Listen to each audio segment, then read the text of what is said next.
Muy buenas tardes, tengan todos ustedes. Gracias por acompañarnos en un miércoles más de Conversando con Orfe, 228 ya. Y hoy tenemos un invitadazo, un tipazo. No, hombre, mi querido amigo Salvador Garrido Márquez. Bueno, hijo, súper contador de la Facultad de la UNAM, posgrado en Derecho Tributario de la Universidad de Panamericana. Es colega mío, somos de la misma alma mater, y es socio fundador de esta gran firma tan prestigiada, Garrido Licona y Asociados, asesor, líder de opinión, con más de 30 años, un referente en todos esos temas de consultoría fiscal y de negocios, no solo para empresas nacionales, sino internacionales, y por supuesto, bueno, el tema de reestructuraciones corporativas, solución de controversias, en fin, un asesor completísimo, súper, por supuesto, involucrado en todos estos temas, por supuesto, de empresas, de toma de decisiones, de asesoría, y bueno, pues por supuesto, catedrático, profesor. Me da muchísimo gusto tenerlo y por supuesto, híjole, pues se hace acompañar de toda la, no por toda la fuerza, toda la, Roberto Ruiz Macié, también abogado de la Universidad Iberoamericana de Puebla, maestro en Derecho Corporativo, en Laboral, y bueno, pues también actualmente lo vive, no solo al ser empresario, sino asesor de negocios, y él se encarga de la parte del área legal, corporativa y laboral de la misma firma Garrido Licón. Así que estamos en las mejores manos, y quién mejor que ellos que lo viven, lo sufren, lo platican todos los días. Y bueno, y obviamente pues todo este tema me encantó que muy ad hoc, por supuesto muy ad hoc, porque ya tenemos obviamente ya avances significativos en ello, y esperaremos al 1 de septiembre ya que se instale al 100% todos estos nombramientos. Así que me da mucho gusto y como siempre agradecerte, mi querido Salvador, el haber aceptado, mi querido Arturo. Gracias por haber aceptado darnos su tiempo, platicarnos de esto. Estamos, pues sí, preocupados, ocupados al mismo tiempo de cómo le pinta, ¿verdad? Dame este entorno nos encontramos con empresarios obviamente preocupados, si invierten, no invierten, qué hacer con las empresas, cómo transitar con este nuevo orden judicial, este nuevo entorno, cuál debe de ser la encomienda, la preocupación, o cuál debe ser esas decisiones que debería de empezar a pensar, ese diagnóstico de negocio que debería de estar empezando a cuestionarse, a preguntarse, a asesorarse.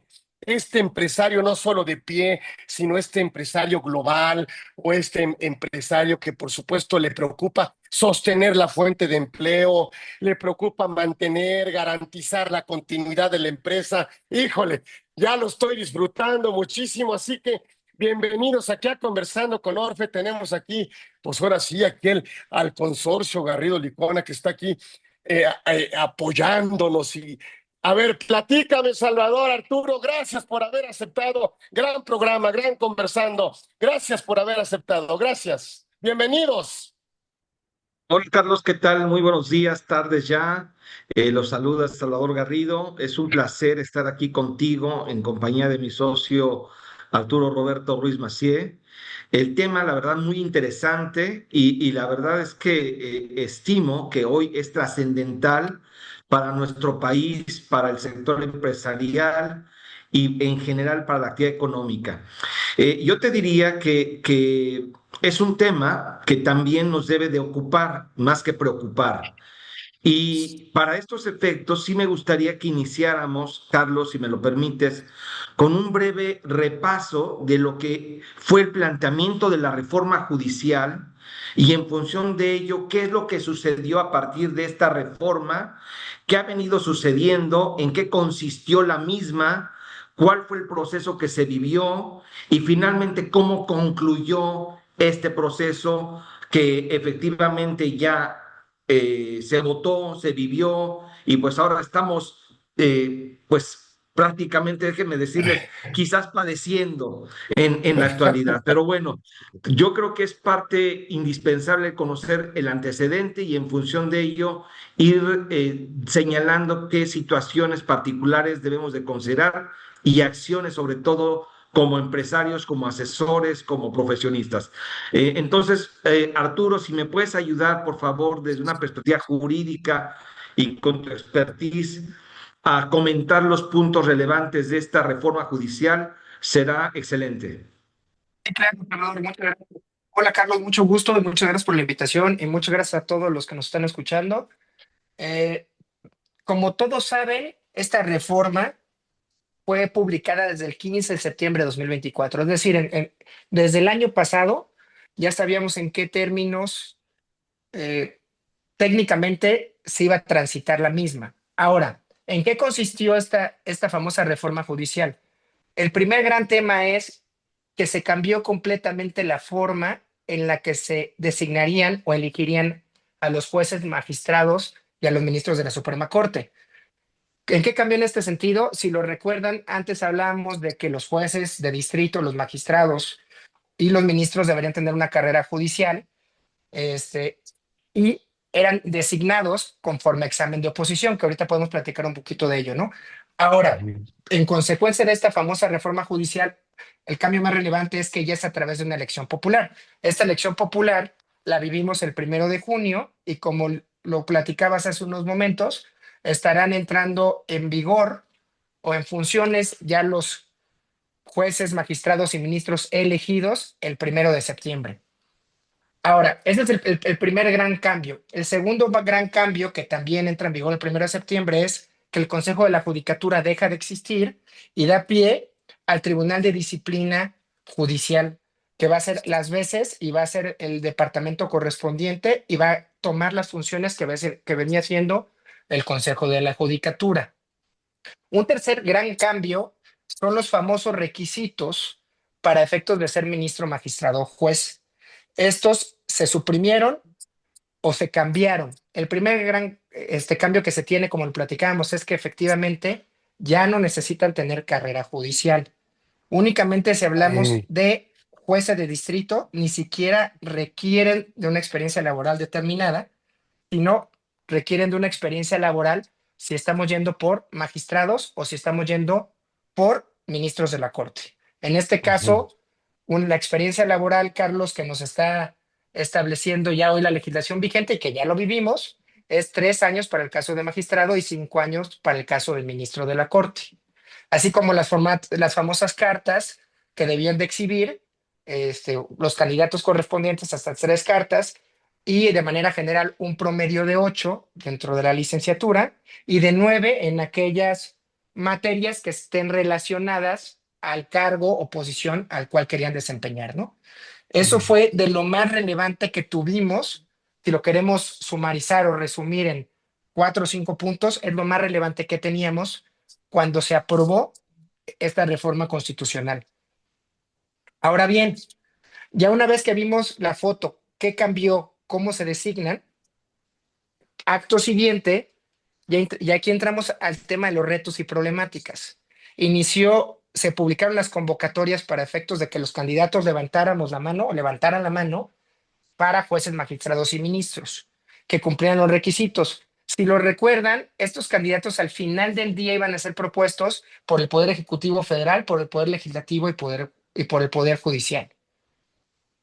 Ahora bien, ¿cuál es el gran tema que teníamos aquí? Si queremos resumir cómo era el proceso, se presentaba la convocatoria correspondiente, cada poder instauró o integró un comité de evaluación que recibió todas las solicitudes, valga la redundancia, las evaluó, puso a los candidatos o a los precandidatos, si le queremos decir así, con mayores o mejores características alineadas al cargo o posición que querían desarrollar o desempeñar.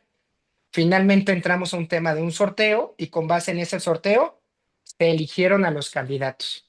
A manera de ejemplo, cada poder tenía la facultad para nombrar 10 candidatos a ministro, 2 candidatos para magistratura y 2 candidatos para jueces de distrito. Y con base en eso se cerraron o se cerró el proceso de los candidatos que al final del día salieron a elección el 1 de junio de este año. Esa es la foto de cómo estábamos. Ahora, ¿cómo estamos? A raíz del 1 de junio, ya lo platicamos, ya se llevó la elección correspondiente. El 1 de septiembre estarán entrando en funciones estos jueces, magistrados y ministros que ya se encuentran elegidos, y como tal entramos al tema del reto de cómo se va a implementar esta reforma, porque uno de los principales asegúnes o áreas grises, o más bien que no se fueron incluidas en el proceso de reforma, es que no tenemos una transición como lo tuvimos cuando fue la famosa reforma en materia de administración de justicia laboral, o cuando fue la famosa reforma en materia penal, que por ejemplo en materia penal nos dieron 8 años. Aquí si lo vemos, la foto como estamos al día de hoy, el 1 de septiembre Arturo Ruiz es juez de distrito y tiene 1,500 expedientes a su cargo, y el 1 de septiembre yo dejaré como juez de distrito 1,500 expedientes, que entrará el la persona que fue elegida por elección popular al cargo a hacerse responsable de todos estos expedientes que tengan o que tengan en la mesa para efectos de análisis, ¿no? Aquí voy a frenar un segundo, Carlos y Salvador, por si quieren que comentemos algún punto en particular, alguna duda hasta ahorita. No, a Yo ver diría si que no habría. Ah, bueno, si quieres, adelante, Carlos. tú, por favor, Salvador, tú primero, tú Gracias. primero. Sí quisiera yo destacar de todo esto que ha planteado Arturo, que sí estamos ante una situación que es insólita, Ujú. innovadora e inesperada. Sí se esperaba una reforma judicial, pero la reforma judicial que se esperaba definitivamente no era esta, la forma en la cual se esperaba. El esquema a través del cual se eligió, se seleccionó y se decidió formar y constituir este nuevo Poder Judicial es insólito. No existe algo parecido en todo el mundo. Y eso nos lleva a un tema de un reto y una gran oportunidad. El reto es que efectivamente este esquema funcione y la oportunidad es que lo hagamos funcionar. Y bajo ese escenario, yo te diría que siempre va a haber en cualquier decisión que se tome, en cualquier punto en el cual se lleve a cabo alguna acción, va a haber posiciones negativas y positivas. La negativa definitivamente va a recaer en un criterio polémico, en una forma polémica y en muchas situaciones que se pueden criticar a lo que hoy en día ya se conformó como Poder Judicial. Y ahí hay muchas opiniones criticando fuertemente las formas, el proceso, la selección y la propia elección. Tan es así que la participación ciudadana fue muy baja. Y definitivamente ahí Ujú. se ve que este proceso ha sido polémico. No estoy diciendo que esté mal o que esté bien. Simple y sencillamente estoy diciendo que es polémico. ¿Por qué no puedo decir que esté bien o esté mal? Porque aún no entra en funciones. Porque necesitamos, desde mi perspectiva, pues obviamente ya pagamos boleto, hay que ver cómo funciona esta nueva estructura. Y aquí esto sucede efectivamente bajo el esquema de las dos visiones, la visión negativa y la visión positiva o optimista. En la negativa, A muchos ver podemos si. pensar que si todo esto es cuestionable, polémico y quizás no estamos a gusto con las formas, en consecuencia, el producto final no va a ser el esperado, el deseado y el que necesitamos. Y en eso no creo que haya gran discusión, todos tendríamos una razón para poder comentar esta situación. Pero yo diría, hoy nuestro país necesita unidad, nuestras instituciones necesitan que creamos y que nosotros participemos activamente en esta situación. Y yo siempre he tratado de ver esto de una manera positiva, sin quitar el dedo de que hay situaciones de mejora, de que hay situaciones que deben de corregirse, que deben de adaptarse, que deben de reformarse, porque eso sí no lo podemos borrar y no lo podemos eliminar. Pero ya estamos en este proceso y la forma positiva es depositar confianza y hacer en la medida de nuestras posibilidades lo que sea necesario para que este esquema, este sistema judicial que entra en vigor en septiembre, sea positivamente favorable, que dé resultados. Y la forma de hacerlo es obviamente confiando en él y haciendo y exigiendo como ciudadanos, como profesionistas, como empresarios, exigiendo resultados, exigiendo que efectivamente haya una transparencia, una objetividad y una participación muy profesional de los jueces, magistrados y ministros. Ese sería mi primer comentario y reflexión, Carlos, respecto de este proceso que estamos viviendo hoy en día. Sí, coincido, Arturo, Salvador. Sí, ahora, la pregunta normal que luego nos hacen es, ¿cómo impacta? O sea, ¿qué riesgos de alguna manera visualizan? Yo veo uno muy claro, que es el control político de todas las decisiones judiciales del país, que me parece la pérdida, como ya lo comentaba Arturo muy atinadamente, de perfiles técnicos, la verdad, que puedan atender competentemente los problemas jurídicos, esta pérdida de independencia, de imparcialidad judicial, jueces sometidos a, pues hay que decirlo, pues al salario que se designe el presidente o removibles en cualquier momento por parte del Tribunal de Disciplina. Otro, pues se puede abrir, la verdad se puede abrir a la arbitrariedad de autoridades por el mismo control político sobre los jueces y sí creo, no lo más grave, pero me parece que se mina la eficacia de los mecanismos de control directo de constitucionalidad de actos y de las normas generales. No sé si ustedes opinan de esto. Y pudiéramos hablar de qué omite la reforma, ¿no? O sea, realmente a lo mejor no sé, yo no vi, no sé si mi maestro Arturo me ubica, pero yo no se modifica nada, creo que de fiscalías, ¿no?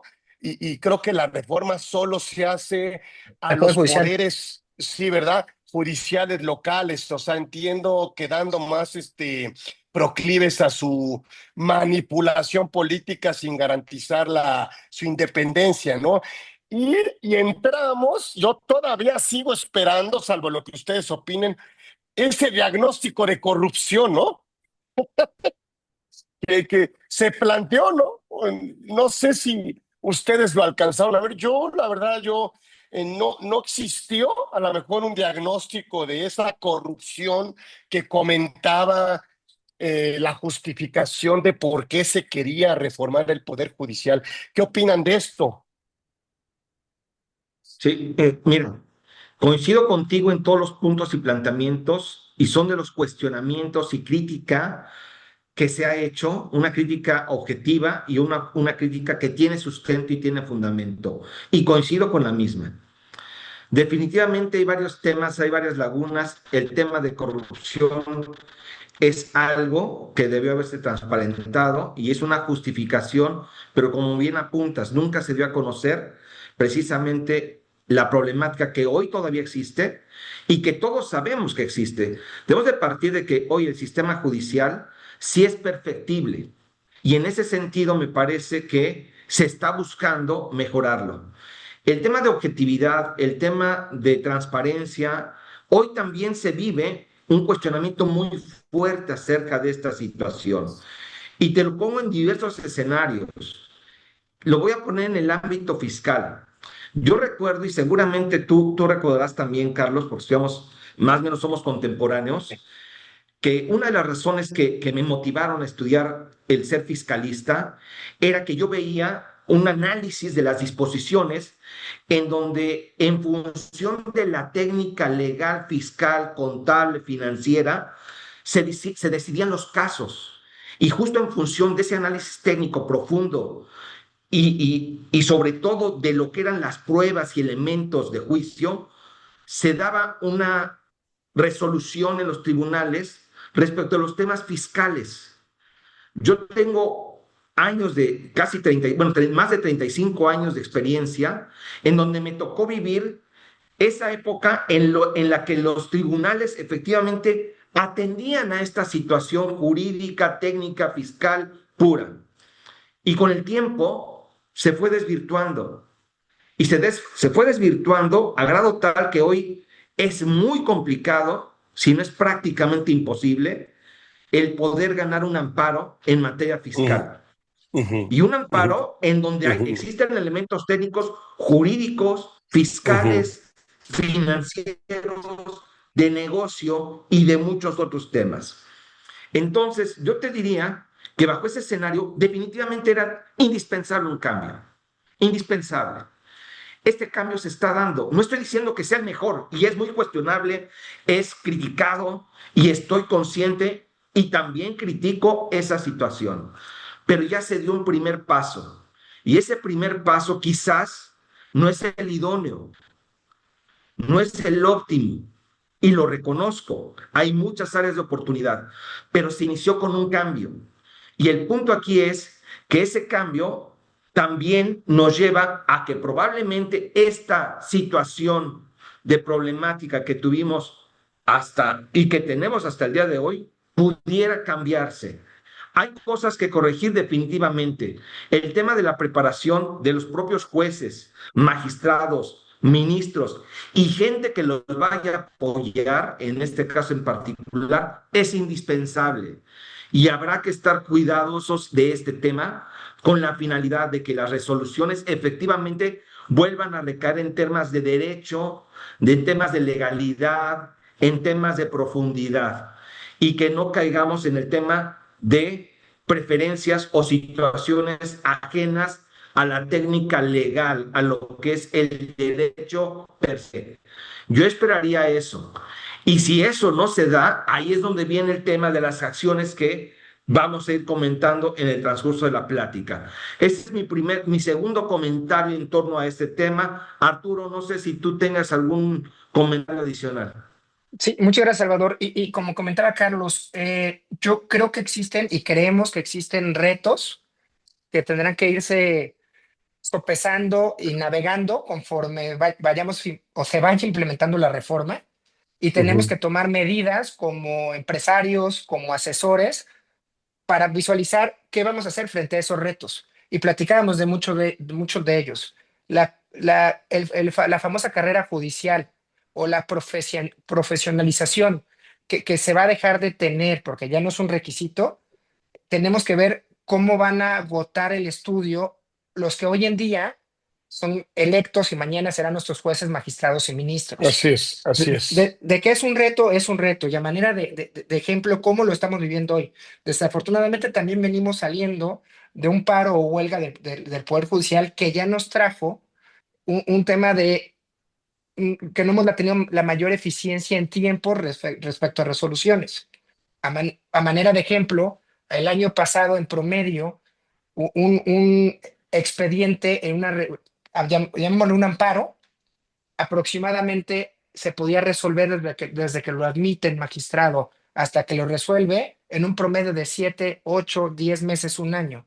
Ahorita, por como Mm, lo que estamos viviendo, se nos está yendo a 18 meses, 19 meses, 20 meses. Esperemos que esto se vaya transitando conforme pase la reforma, pero son parte de los retos que vamos a tener que visualizar, de que ya los tiempos ya no van a ser tan eficientes o tan óptimos, o no van a ser los más óptimos para efectos de una resolución de controversias. Eso es lo que tenemos que ir monitoreando. También tenemos que ir monitoreando qué cambios, y no solo Arturo, ni... Sí, adelante. aunque perdón, aunque en principio la reforma sí prevé que haya una disminución en los plazos de la resolución, Arturo. O sea, en Es papel correcto. parecería que esos plazos tienen que disminuirse, A 6 meses, que es es una correcto. arma de doble filo. Es un arma Ujú. de doble filo, porque por un lado te obligan a resolver más rápido, pero por otro lado debes de estudiar profundamente el asunto en muy corto tiempo. Y eso también representa un riesgo y es un reto, como bien apuntas. De ahí que coincido contigo en el tema de que es indispensable que hoy jueces, magistrados y ministros, su principal reto es que se preparen, que estudien y cuenten con un equipo interno muy fuerte que les permita afrontar el tema de resolver los casos que se van, en este caso, a litigio. Perdón que te interrumpa, Arturo. No, no, gracias, Salvador. Y precisamente en papel, ciertos anuncios, ciertos asuntos así deberían de ser, pero como comentamos, es un reto, se ve agresivo el reto, esperemos que así sea, pero tiene, como bien lo comentaste, tiene un doble riesgo, ¿no? Vamos a ver que, o sea, primero que nada, que se pueda materializar, y segundo, si se materializa, que se pueda analizar con detenimiento para efectos de poderlo resolver, ¿no? Y ahora el siguiente reto va a ser, y lo platicamos hace unos momentos, que no hay una transición. Yo entro el 1 de septiembre, yo salgo el 1 de septiembre y el 1 de septiembre va a entrar el próximo magistrado que va a atender mis 1,500, 2,000 asuntos en materia civil. Hay que ver cómo se va a transicionar. Un punto que podemos ver positivo es que el personal de base del Poder Judicial se va a mantener. Entonces, ese personal de base va a sumar a los esfuerzos del magistrado, ministro y juez, pero hay que ver, y regreso, hay que ver cómo lo transicionamos, ¿no? Cómo se aterriza esta reforma.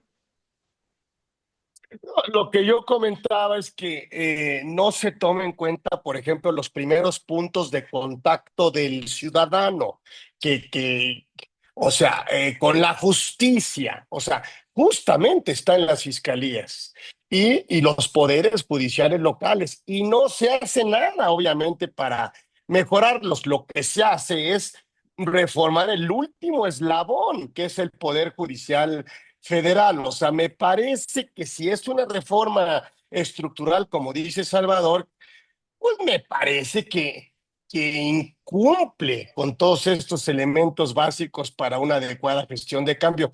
Y cuando se habla, miren, fíjense, no se asigna todavía ni dinero, o sea, el presupuesto para el sistema de justicia. La OCDE dice que por cada, a ver si no me equivoco, por cada 100,000 habitantes debe haber más de 10 jueces federales. En México tenemos apenas uno. O sea, igualmente sugiere la OCDE gastar el 2% del PIB en justicia. Sin embargo, cuando analizamos el presupuesto, pues más bien la reforma más bien implicó o implicará una reducción presupuestal. O sea, me parece que cuando se habla de una justicia, pues la reforma tampoco incorpora un mecanismo adecuado para fortalecer pues dos temas importantes que le preocupan al empresario, que es la defensa pública y cuál es la que le preocupa también al abogado, pues la colegiación de abogados, ¿no? Totalmente de Bueno, acuerdo, Carlos. Fíjate que yo creo que aquí partiría también de esa. A ver, yo creo que comparto tu opinión y la de muchos en torno a este tema, ¿eh? O sea, comparto completamente esta reflexión. Ahora bien, ¿qué es lo que ya lo tenemos, Carlos? Vamos a partir de ello, pues ya lo tenemos. O sea, ya no hay vuelta de hoja, ya lo tenemos que vivir y padecer. Sobre estas bases, me parece que es indispensable que como asesores, como profesionistas, como empresarios, como abogados, como contadores, estemos conscientes de que esto ya está, ya va a aplicarse a partir del mes de septiembre. No hay forma en la cual nos cambien al árbitro. Así vamos a jugar, en este caso, el sí, partido. sí. Déjame ponerlo en términos futbolísticos. Y sí, efectivamente, el proceso de selección, el proceso de todo lo que fue previo a esta situación es cuestionable y mejorable. Y yo creo que eso tiene que verse más adelante. Hoy las cosas son así. Y yo creo que el primer punto de partida es entender cómo está la situación, el primer punto. Es cierto que el tema de la fiscalía, el tema de la policía, el tema de cómo se sigue el proceso previo a llegar a un tema de litigio o a los tribunales, es algo que debe de profundizarse, que debe de cambiar y que debe de reformarse. Eso es definitivo. Creo que ahí el gobierno tiene una gran tarea y una necesidad hoy para poder realmente impartir justicia de manera correcta en todos los ámbitos. Y coincido contigo y me parece que es un must, un pendiente indispensable que debería de estar considerando el gobierno federal. Y no solamente él.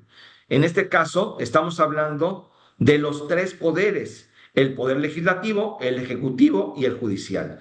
Y desde luego nosotros, como ciudadanos, exigir esta situación, que ahí es donde viene también un punto en donde nuestra participación la tenemos que hacer más activa, porque hoy tenemos lo que nosotros mismos elegimos en su mayoría y tenemos lo que nos merecemos.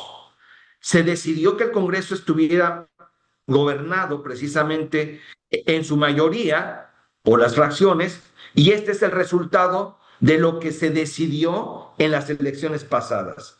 Hoy tenemos que afrontar este reto jugando con las reglas que hoy existen.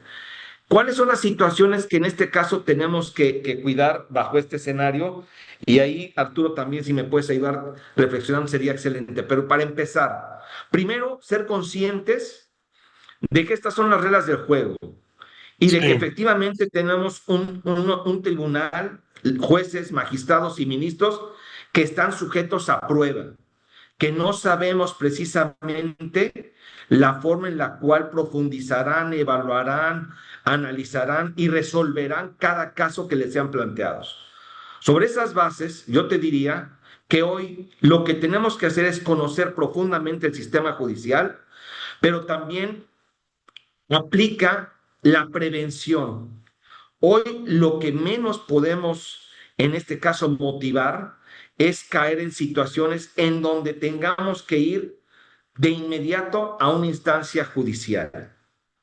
Y lo voy a poner desde una perspectiva en donde la prevención hoy nos va a permitir sobrevivir como empresas y desde sí. luego hoy el negocio, la asesoría, los profesionistas debemos de estar muy estratégicamente vinculados como si fueses médico, como si fueses ese médico que lejos de curar enfermedades tiene que prevenir las enfermedades. Y Ujú, aquí es ujú, donde nuestra función como empresarios, insisto, ujú, como ujú. asesores, como profesionistas, debe establecerse. Hoy la estrategia es basar nuestra asesoría en la prevención, en evitar conflictos, en seguir las reglas y, desde luego, no abocarnos a jugar en el fuera de lugar, en el offside, porque eventualmente jugar con ese riesgo puede representar un impacto negativo a nuestros negocios, a nuestras empresas, a las empresas que asesoramos y en general a las situaciones que pueden afectar nuestro patrimonio y nuestra persona. Yo diría que hoy justo este cambio nos hace reflexionar en cómo debemos de actuar a partir de hoy como ciudadanos responsables y evitar llegar a estas instancias. No estoy diciendo que no ejerzamos nuestros derechos, porque si debemos hacer algo hoy también es ejercer nuestros derechos cuando sea necesario, ante una situación de una inconstitucionalidad o ante una situación de una falta de la autoridad o cualquier particular que se dé y que tengamos que defendernos. Pero en la medida de lo posible, mi sugerencia sería prevención es la solución. Arturo. Sí, concuerdo completamente. Y lo hemos venido platicando. Ya hoy en día tenemos que cambiarnos, déjame decirlo así, Carlos, nuestro chip de ser reactivos a brindar o tener una asesoría y una óptica de prevención, una óptica preventiva. Sí, ¿Y a qué sí, me refiero esto? Y lo podríamos ver en tres grandes aspectos. Uno, a nivel compliance, y de compliance podemos ver reestructurar y cambiar nuestras políticas de contratación de proveedores, por ejemplo, cómo robustecemos los contratos que tengamos con proveedores o con nuestros clientes. Tercero, el compliance frente a autoridad. Y aquí podemos hablar de autoridad administrativa, laboral, fiscal, es decir, tener nuestros cajones en orden, poder, a manera de ejemplo, en una inspección por parte de la Secretaría del Trabajo, poder responder la inspección desde el día uno y no entrar a los procedimientos administrativos y posteriormente tratar de evitar un confrontamiento o acudir a órganos o medios jurisdiccionales. Es decir, enfocarnos en nuestro compliance, ser completamente preventivos. En materia contractual, el evaluar si nuestros contratos con nuestros socios comerciales, con nuestros clientes, con nuestros proveedores, cuando así lo amerite el acto jurídico o el negocio, ¿valía la pena, en lugar de someter, en caso de una controversia, someterme a una jurisdicción de tribunales, optar por un medio alternativo de controversia desde el nacimiento del contrato? ¿Qué tal si, dependiendo de la cuantía, me voy por mediación? O si la cuantía es importante, me voy por un procedimiento arbitral. O si ya tengo la controversia, me siento a negociar con mi cliente, proveedor o socio y hago un compromiso arbitral para efectos de esa controversia, poderla dirimir a través de un arbitraje. Eso es lo que yo tengo que evaluar y valorar, ya sea frente a autoridades, frente a nuestros socios comerciales y en materia contractual. Tenemos que cambiar un poco la forma en la que venimos operando de es la típica, vamos a reaccionar. Oye, ¿cuándo voy a estar, cuándo me voy a diagnosticar para ver si en materia laboral, corporativa, para efectos de materialidad, para aspectos fiscales estoy al día? No, pues hasta que me toque la puerta de la autoridad o hasta que lo necesite. Yo creo que ya tenemos que irnos un paso atrás y entrar en la cultura del compliance y la prevención. Y lo más importante, Ujú, no ujú. solo dejar nuestras cajas en orden, entrar en un procedimiento de capacitación de nuestro personal para ver cómo debe de atender este tipo de asuntos, cómo debe o qué metodologías debe de atenderlos, desahogarlos y qué políticas y requisitos mínimos tiene que estar cumpliendo cuando firme con un cliente, cuando firme con un proveedor o cuando atienda algún tipo de auditoría o inspección. Y tercero, me voy al ramo societario. Es muy común que pues, yo voy a constituir una sociedad en México y no entramos al detalle en los estatutos. O si estamos hablando de una nueva inversión o estamos hablando de una transnacional. También valorar si aquellas disputas que tengamos entre accionistas, ya sea a través de los propios estatutos o de forma paralela a través de un convenio de accionistas, y ya sean disputas con la propia administración de día de mañana, igual las sometemos a un medio alternativo de controversias o establecemos parámetros y lineamientos muy claros para tratar de mitigar en lo que vemos cómo se implementa y transiciona esta famosa reforma judicial, poder acudir a otros medios que puedan ser un poco más eficientes en algunos aspectos, ¿no? O es decir, a ver, necesito preguntarles porque ustedes son unos referentes. El litigio fiscal deja de ser una estrategia para las empresas de, pues, ¿por qué no decirlo? De eficiencia, de optimización en la carga fiscal. O sea, me parece que tenemos que irnos para atrás, ¿sí? En tratar de decir, anticiparnos o tratar de tratar de decir qué va a pasar si no nos ponemos de acuerdo y resolverlo entre particulares, eh, y- o simple y sencillamente, pues, que prepararnos para resolverlo con estos medios alternativos de solución de controversias, incluidos en materia fiscal los acuerdos conclusivos antes de llegar a las últimas instancias, Arturo.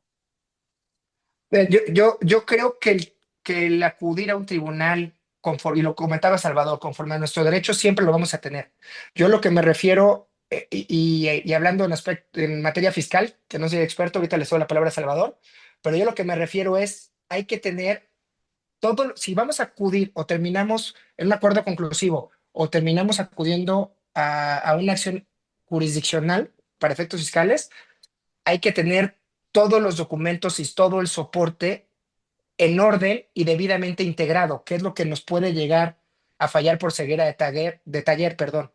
A manera de ejemplo, si yo realizo ciertas transacciones o muchas transacciones con partes relacionadas o con terceros, tener debidamente integrados para efectos de materialidad la transacción correspondiente, porque como lo Ujú. sabemos, Ya no basta con tener la factura y el pago. Ya hoy tengo que acreditarle a la autoridad que efectivamente el servicio o el bien se dio y existió. Ya necesito el contrato correspondiente que tiene que ser robusto para estos efectos. Ujú, ujú. Necesito las comunicaciones entre partes, las minutas celebradas y todo eso es lo que tengo que buscar integrar, pero no de manera reactiva, ya que tengo el problema, sino tener una cultura de prevención y tenerlo todo en el orden para que si al día de mañana yo voy por una devolución, yo ya lo tengo en orden para efectos de esa devolución, o voy ante un tribunal, tengo todos los elementos o elementos razonables para que mi litigante, en su caso, pueda acudir a realizar o a llevar a cabo tal acción. No sé, Salvador, si opinas en ese sentido lo mismo. Coincido contigo totalmente. Yo te contestaría, Carlos, que el litigio fiscal sigue vigente, no desaparece. ¿Eh? Lo que sí tenemos que hacer es ser más estratégicos y más preventivos. En la medida de lo posible, yo te diría que el pleito, hablando de una controversia, el pleito debe ser la última instancia. Y Bien. hoy hay procedimientos, procesos, y te puedo decir que sí también, la autoridad dentro de un marco institucional también está muy abierta a hacer aclaraciones, observaciones, comentarios en torno a los temas fiscales que resulten de una auditoría o de un acto de fiscalización, cualquiera que sea. Carta de invitación, revisión profunda, gabinete, etcétera. Están receptivas. Desde luego hay casos de terror, eso es definitivo, pero yo creo que ahí es donde viene el tema de saber administrar el riesgo, de prevenir, de contar con todos los elementos y ser muy estratégicos. Si eventualmente se tiene que ir a un tema de riesgo, también tendrías que ser muy estratégico. ¿Por qué? Porque te tienes que preparar. Te tienes que preparar, como bien apunta Arturo, desde una perspectiva documental, desde una perspectiva de profundidad, pero también desde una perspectiva de técnica, legal, en este caso fiscal y de cualquier otro índole, ya sea administrativo, corporativo, mercantil, del ramo de que se trate. Hoy es Ujú, ujú. indispensable que nos preparemos más para afrontar ese reto. ¿Por qué? Porque en la medida en la cual estemos mejor preparados como empresarios, como profesionistas, como abogados, como este sector que se está viendo impactado por este cambio, vamos a tener los argumentos sólidos para poder defendernos en los tribunales. Y los jueces ante esa situación les será más fácil resolver esta situación de un litigio o de una controversia o cualquiera que sea la situación. Y lo pongo desde esta perspectiva. Y lo voy a llevar al ámbito deportivo. Perdón que yo haga, me gusta mucho poner ejemplos de la vida real. En el ámbito deportivo, estamos en la final, eligieron al árbitro, déjame poner el ejemplo, y el árbitro no lo conocemos, no sabemos si tiene la capacidad, en este caso técnica, la condición física y muchos otros factores. ¿Por qué? Porque no lo conocemos, no hemos jugado en ese ámbito con este árbitro de por medio. ¿Qué tenemos que hacer? Pues obviamente prepararnos mejor para salir a la cancha y contrarrestar cualquier efecto de una decisión arbitral que se pudiera dar en el camino. Y es hacer lo necesario para no darle al juez cualquier elemento que ponga en riesgo una resolución técnica favorable. Por eso es que hablo de estar mayormente preparados en este tipo de cuestiones fiscales, legales, corporativas, laborales, administrativas y de todo tipo. Es indispensable que juguemos con esa situación. Y el empresario debe de entender que hoy, insisto, la prevención es la solución. Y bajo ese escenario, la prevención también es la planeación. Si tú quieres optimizar el pago de tus impuestos, si quieres lograr una eficiencia operativa, legal, Sí. en tu empresa, es indispensable que hoy estés en regla. Y bajo ese escenario, yo recuerdo que mi mamá y mi abuelita me decían, mi hijo, si no quieres ver espantos, visiones y hacer asustado, no salgas en la noche. O sea, pórtate bien. En este caso en particular, yo les diría que en la medida de lo posible hay que ir con mucho cuidado, cuidando el cumplimiento legal, cuidando el cumplimiento fiscal, cuidando el cumplimiento de nuestros contratos desde una perspectiva mercantil, de nuestras relaciones laborales y de todas las relaciones que de negocios o de asesoría tenemos con terceros y con las propias autoridades.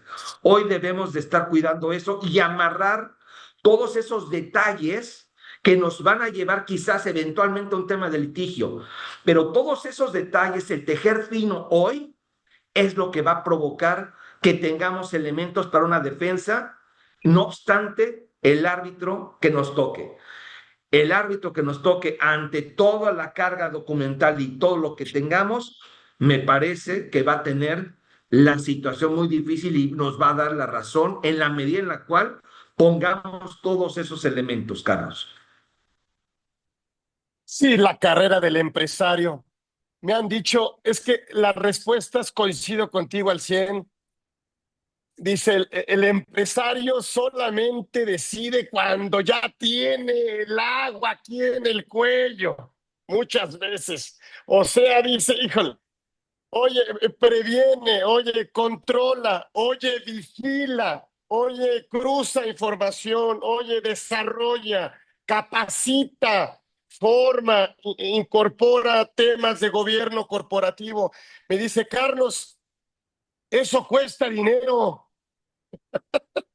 Eso cuesta dinero. Aquí lo que tú me estás comentando es que te va a costar más después. O sea, me parece que el mensaje es la prevención te lleva a la planeación, que es lo que estás comentando, que me encanta.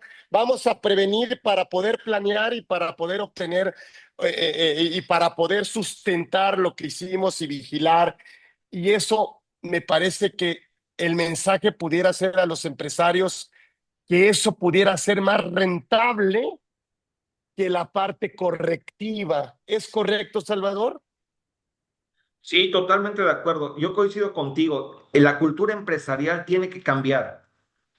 Hoy, si queremos un negocio sano, si queremos un negocio que crezca, si no queremos trascender con nuestro negocio, es indispensable la cultura del cumplimiento. Tenemos que cambiar, tenemos que invertir en capacitar Ujú. y en todo lo que estás comentando, definitivamente. Y yo lo veo desde la perspectiva de que este tipo de cambios y situaciones en la sociedad, si nosotros nos volvemos más responsables en todas estas cuestiones de cumplimiento y en todas estas cuestiones en donde administro mejor mi negocio para efectivamente darle las bases para que tenga un mayor crecimiento, eso va a ser lo que nos va a permitir posteriormente exigir cambios y generar el cambio en los sistemas de gobierno, en los poderes y en la situación que hoy en día nos tiene Ujú. afectada. Se tiene que dar en algún lado el cambio, Carlos. Por eso yo lo veo positivo. O sea, Sí, si esperamos a que el gobierno cambie, perdón, pero va a ser muy no, difícil. No va a cambiar. Creo que el cambio tiene que no. venir por nosotros mismos. Y alguien tiene que ceder. Esa frase es muy importante. Tenemos que ceder y tenemos que actuar alguna de las partes para generar ese cambio.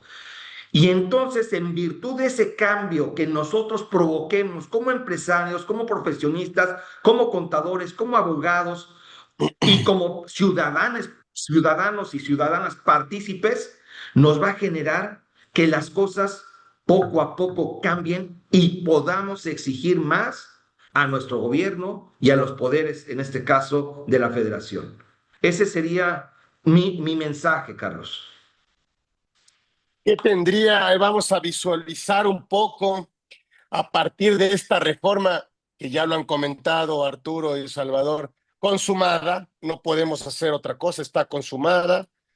Eh, mm, ¿Qué tendríamos que empezar a hacer ahorita en las empresas de ya para fortalecer de alguna manera y garantizar la continuidad del negocio a partir de esta realidad?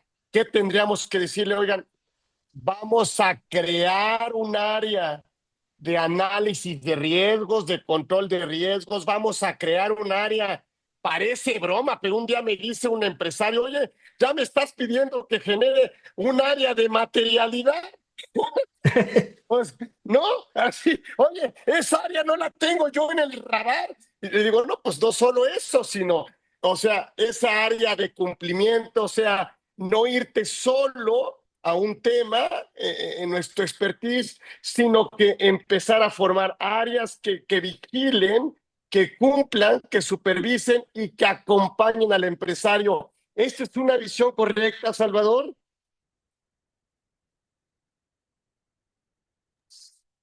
Mira, definitivamente tenemos que cambiar. Y yo te diría que debemos empezar por comenzar a formalizar nuestro negocio.